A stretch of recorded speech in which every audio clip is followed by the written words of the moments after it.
Hello everyone, today we are reading the Fantasy Encyclopedia book, starting with Elves and Fairies. Elves and Fairies. Elves have been known to humans for more than 2,000 years. They are much older than fairies. In medieval Europe, a fairy was a human woman with magical powers. It was a few hundred years before the word fairy was also used to describe elves. The image of fairies with gauzy wings did not appear until the late AD 1700s. Now either the words elves or fairies are used for the little people of the woods and fields. Some elves are tiny, others are tall, and elfin women can even occasionally seem human. Seen from behind, though, they have no backs and are hollow, like a hollow tree. Different fairies.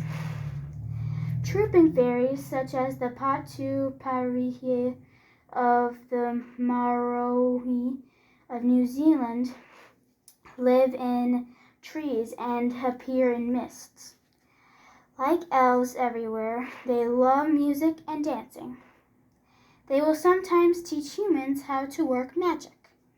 But if they call from far away, any humans who follow risk becoming lost in the woods. Some fairies are solitary, such as leprechauns.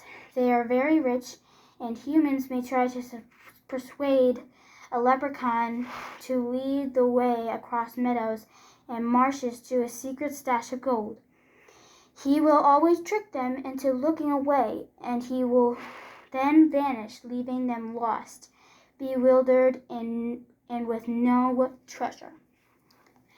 The leprechaun is the fairy shoemaker of Ireland, whose tapping hammer gives away his presence. When blackberry picking, always leave a few for the little people. Fairies and humans. In stories, good fairies bring blessings and help, although there are often conditions attached.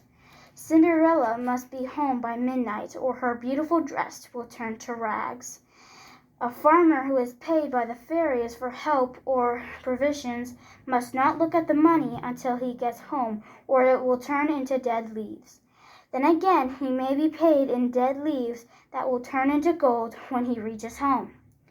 Pixies who are tiny, always young, and dressed in green will help humans, especially if they are poor or are being mistreated by others.